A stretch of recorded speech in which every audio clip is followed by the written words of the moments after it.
Hello everyone, for those who are visiting my channel for the first time, my name is Mac and I've been a captain and trainer on 777s and I've been flying for the past 20 years, natively from Chennai, India.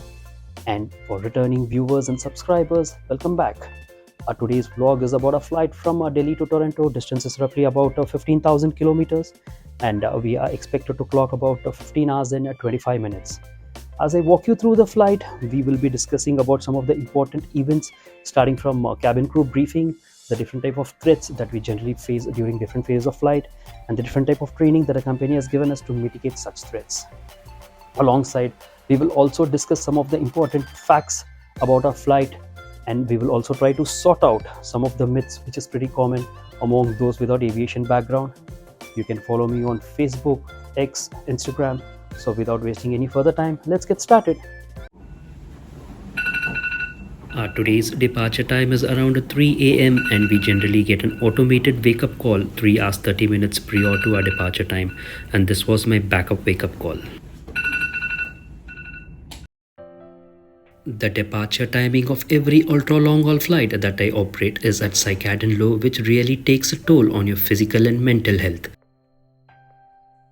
To offset this and to make your flight safe and comfortable, the company ensures that every operating crew gets an uninterrupted rest of about 12 to 16 hours before the departure time.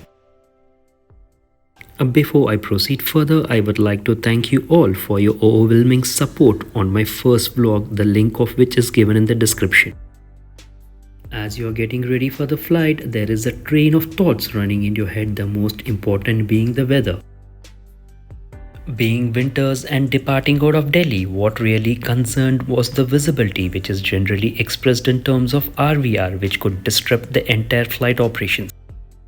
But be rest assured, the crew is adequately trained to operate in RVR conditions as low as 50 meters. To get things in perspective, have a look at this clip showing low visibility takeoff and landing.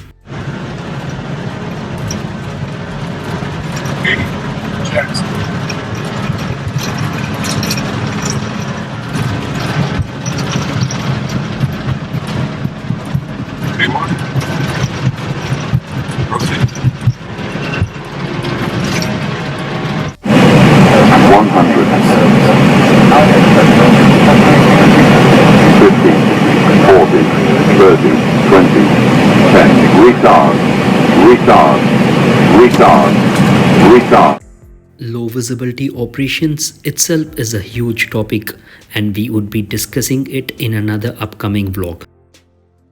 In this vlog, I will walk you through the technicalities of the flight operations and I will try to keep it simple, interactive and interesting without using technical terms as much as possible so that even kids watching this vlog would understand. Apart from the weather, the other threats that we face are and are not limited to night operations, air traffic congestions, schedule pressure, unexpected delays, fatigue on set, stress levels, dehydration, nutrition deficiency, system malfunction, so on and so forth. These threats are a topic by themselves and we would be covering them in a separate vlog. As I was getting ready for the flight, I got the flight documents on my email. Let me punch it in the computer and let me walk you through it as well. The black line that you see on the screen is our route today. The one that you see in magenta is New Delhi. To our right is the mighty Himalayan mountain range, and all those amber and yellow animation that you see represents clouding, which in turn represents weather. En route, our first diversion alternate airport would be Islamabad. Thereof, we will be overflying the Hindu Kush mountain range, leaving Dushanbe and Tashkent to our left, which is our second and third en route alternate. Then we have Astana and Chelyabinsk to our right and left, which are our fourth and fifth en route alternates. After crossing Siberia, we'll be entering the North Atlantic Ocean somewhere northeast of Scandinavian.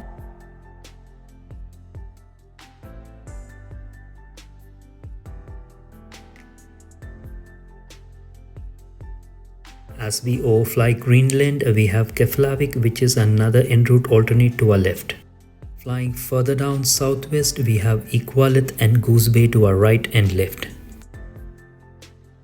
As we enter the domestic Canadian airspace, we have a couple of other airports as shown on the screen.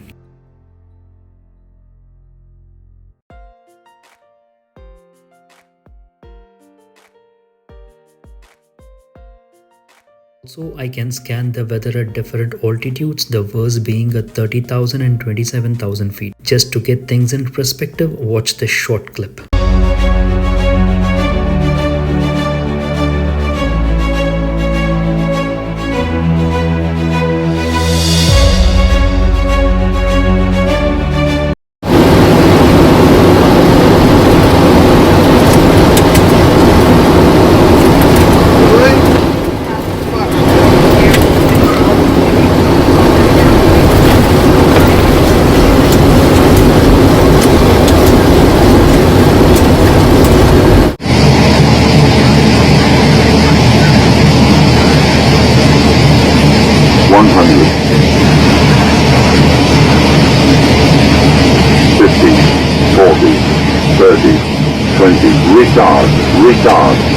Retard.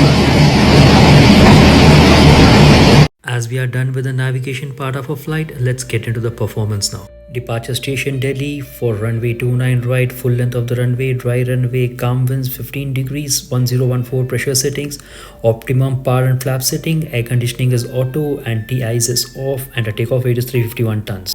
Leaving rest of the technicalities for another vlog, we'll only focus on the final speeds in today's vlog, about which I'll be briefing you in a bit with some interesting clips as we are walking towards the aircraft. This is the complete airport map of Delhi. Just ignore all the codes that has been given in the charts. Our departure runway is 29 right, and that is the passenger terminal from where boarding takes place.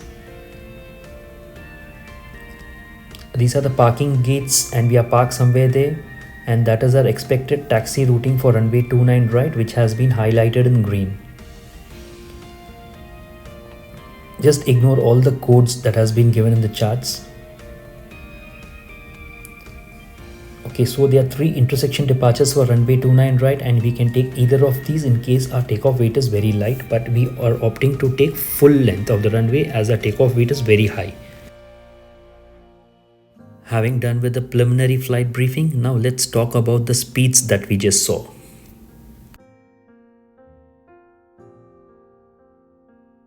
This is the performance screen that we just saw, and we have 3 speeds here, V1, VR and V2 in knots, and their corresponding values in kilometers per hour has been given. To keep things plain and simple, V1 stands for decision speed, and as per our calculation, we are getting 175 knots, which translates to 323 kilometers per hour. What it actually means is, during takeoff, as you are accelerating down the runway, and for some reason if you want to stop, you have to slam your brakes before 323 kilometers per hour for your aircraft to stop on the runway. Once you are past 323 kilometers per hour, no matter what, you have to continue rolling, get airborne, get things sorted out, then come back and land, as you cannot stop the aircraft on the runway beyond 323 kilometers per hour. Decision has to be taken by 323 kilometers per hour whether to stop or to continue. That's why it's called the decision speed. Now let's watch a small clip to appreciate and see what actually happens when you try to stop an object weighing 350 tons moving at a speed of about 323 kilometers per hour by jamming your brakes.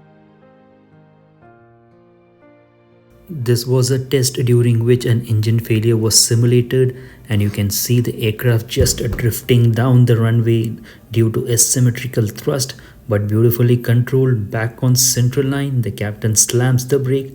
Temperature goes as high as 3000 degrees Celsius. About 9.7 million foot-pounds of energy is being absorbed, thereby destroying all 12 tires.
Such malfunctions are being practiced during our training in simulator, and every pilot has to prove his competency during his proficiency check that is conducted twice a year.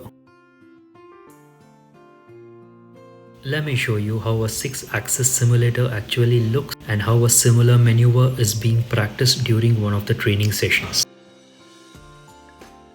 What happens inside the cockpit during engine failure training session looks something like this.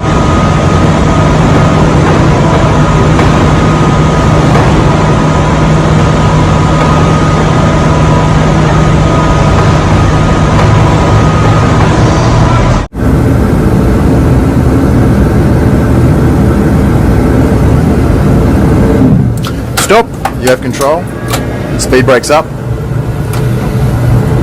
reverse is normal, check. VOS 12 stopping, request fire services. VOS 12, roger, fire services advised.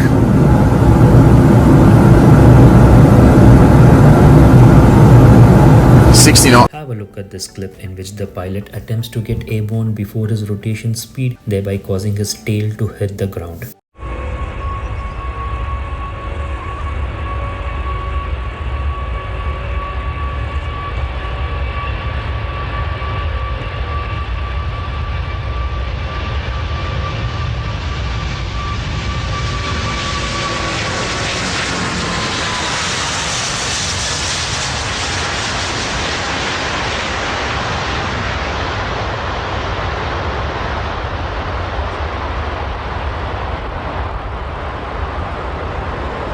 This is a serious situation causing structural damage which could lead to decompression, perishing everyone on board. Shortly, I'll be discussing about the consequences of attempting to get airborne after VR as I brief you about our next performance speeds V2, which is our takeoff safety speed. V2 or takeoff safety speed is a speed that the aircraft has to maintain immediately after getting airborne to safely clear all the obstacles in its departure path. In case if you're maintaining a speed greater than V2, you will be flying a shallow flight path, thereby hitting the obstacle, and in case if your speed is lesser than V2, probably you will have a steeper climb path initially, but due to low speed, you will eventually stall your aircraft.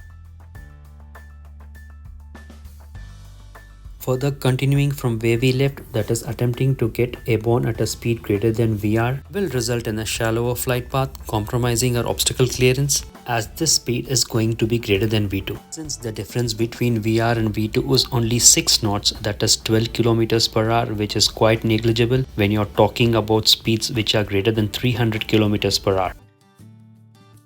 Once the cabin crew briefing is completed, we start off with our flight briefing and we meticulously go through each and every information that has been given to us so that we don't miss out on any crucial information.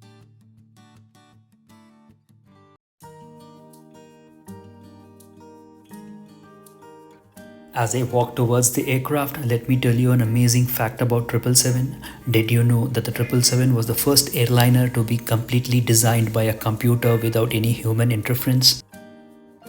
The engines are so huge and massive, during takeoff, they inhale roughly about 5,000 cubic meters of air every second, thereby consuming about 6 to 8 liters of jet fuel every second. Have a quick look at these pictures where a 777 is parked next to an Airbus and Boeing 737 just to give you a perspective about the size of the aircraft.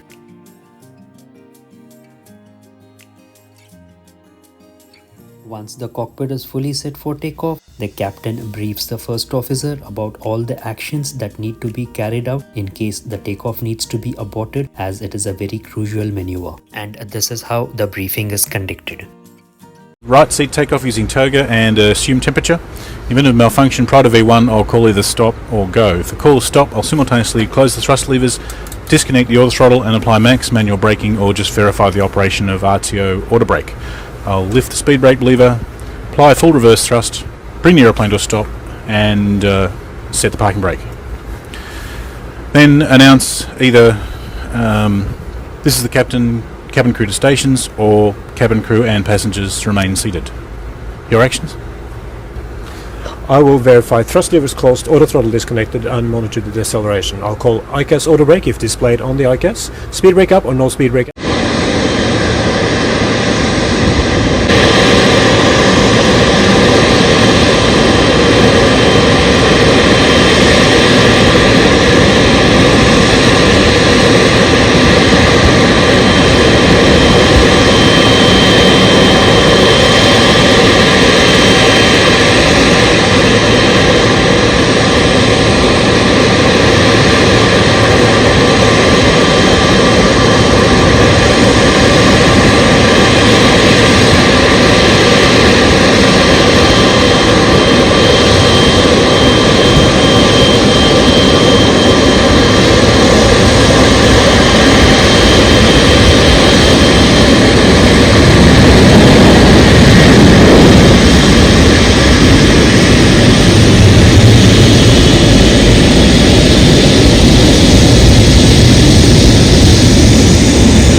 Just before our final descent, a landing performance calculation is carried out exactly the way we did the takeoff performance calculation, just to ensure that the aircraft stops on the runway with the expected landing weight. It's quite an interesting calculation, and we'll discuss this in detail in one of the upcoming vlogs.